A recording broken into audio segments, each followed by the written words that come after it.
मिरजेतील शासकीय पशुवैद्यकीय कार्यालयातील मुख्य अधिकारी कर्मचाऱ्यांचा मनमानी कारभार चव्हाट्यावर। ऐतिहासिक कला व आरोग्य पंढरी म्हणून समजल्या जाणाऱ्या मिरज नगरीतील पशुसंवर्धन वैद्यकीय कार्यालयातील मुख्य अधिकारी व कर्मचाऱ्यांचा पशुसेवा देण्याचा वैद्यकीय कार्यालयीन कालावधी सकाळी 9 ते सायंकाळी 4:30 पर्यंत असताना मुख्य अधिकारी व कर्मचारी मनमानी वेळेत कधीही येताना आढळून आले। तेथील मुख्य अधिकारी जर 10:30ला येऊन वेळ पाळत नसतील तर पशुवैद्यकीय सेवेला कसा न्याय देत असतील याचा अंदाज करणं चुकीचं ठरेल।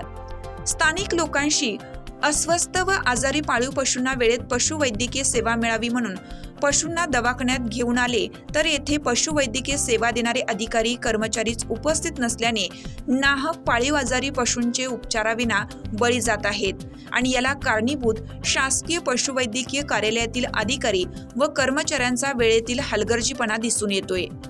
सर्वसामान्य लोकांना तर हे पशुवैद्यकीय अधिकारी व कर्मचारी उद्धट बोलून लोकांना अपमानित करीत असताना आढळून आले असून कायद्याची भीती त्यांना अजिबात राहिली नाही असे दिसून येतं। कोणी प्रश्न विचारले तर उडवाउडवीची उत्तरे देऊन व आपली चूक इतर कर्मचाऱ्यांवर ढकलून स्वतःची सुटका करून घेण्यातच धन्यता मानणाऱ्या मिरज येथील शासकीय पशुवैद्यकीय दवाखान्यातील अधिकारी व कर्मचाऱ्यांची सांगली जिल्ह्याचे शासकीय पालक माननीय जिल्हाधिकारी सो यांनी लक्ष घालून कार्यकर्तृत्वात हलगर्जीपणा करणाऱ्या मिरज येथील पशुवैद्यकीय दवाखान्यातील अधिकारी व कर्मचाऱ्यांची चौकशी करून त्यांच्यावर कठोर कारवाई करावी अशी मागणी सर्व पाळीव प्राणी नागरिकांच्याकडून होत आहे। कौन आता है? हाँ काय काम आहे? म्हणजे आज कोण आहे? डॉक्टर कोण आहेत? किती वाजले? 9-10 झालेत। 9चं टायमिंग आहे ना? हा कसलं काम? इथं 3 डॉक्टर आहेत, एक तर पाहिजे ना इथं कोणतर 9ला।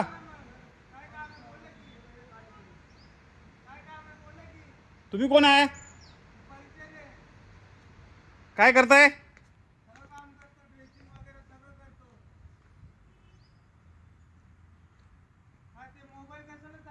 मी सरकारी अधिकारी आहे, मी पण मला पण त्याचा अधिकार आहे। नाही मी पण इथं येऊन बसलेलो आहे मगाचपासून 9ला।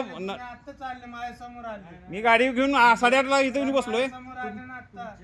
मी अगोदर येऊन बसलोय, तुमच्या कुणाला कर्मचाऱ्याला विचारलं, डॉक्टर 9-9:30ला येतील। मी इथंच राहतो दादा, कशाला खोटं सांगताय तुम्ही? हो एक मिनिट। हो दादा, खोटं नाही किती वाजता मी आलोय? 8:30ला आलोय मी। आता हे काय मार तुमचं चालू आहे काम? तुमच्याबद्दल काय माझं मत नाही। तुम्ही खूप बराच वेळ झाला तुम्ही झाडून काढायला लागलाय, सगळे आम्ही बघत बसलोय। बरं काय काम आहे सांगा की? कोंबडी मेले त्याचे पोस्टमॉर्टम करायचं आहे मला। तर येतील साहेब। हो पण मला पण काम आहे ना। तुमच्या कामासाठी मी थांबायला पाहिजे का? मग सरकारी कामाला इथं प्रत्येकाला अधिकार इथं आहे, वेळ आहे। येतील ते साहेब, येतील, त्यांना विचारा। प्रत्येक वेळा ही काय सरकारी काम आहे का? पब्लिकच्या पैशावर आपण पगार घेतोय, यायला पाहिजे ना वेळेत। हा साहेब,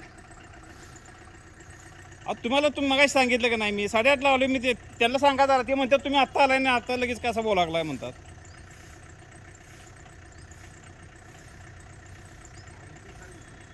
नाही साहेब येतील नाही, साहेबांना पण वेळाची ही मर्यादा आहे। हो कोण पण असून दे, इथं अधिकारी काय कोण आकाशातनं पडलेलं नाही।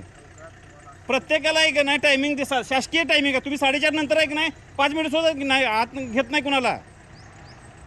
तुम्ही म्हणताय 4:30 झालं, संपलं तुमचं टायमिंग, मग तुम्ही 9ला काय येत नाही अजून? मी माझं नाव सांगतो तुम्हाला पाहिजे तर माझं स्वतःचं पोस्ट सांगतो, तुम्हाला सगळं सांगतो तुम्हाला। जसं तुम्ही सरकारी नोकर आहे तसं मी पण सरकारी नोकर आहे। मला पण जायचं आहे, मला गडबड आहे, माझं काहीतरी एक अडचण आहे। कधीतरी मी आलेलो, माझं सरकारी आमचं ही शासकीय हे आहे म्हणून आलेलो आहे। मी काय खाजगी प्रायव्हेटमध्ये जाऊ शकत होतो। नाही नाही, पण अहो तुम्ही शेतकऱ्याचं तुम्ही एक नाही नुकसान करायला लागलाय साहेब. असं मी काय म्हणतोय, कोण येऊन दे, एखादा कोणतरी यायला पाहिजे का नको इथं? जबाबदारी व्यक्ती कोणतरी एखादं यायला नको का?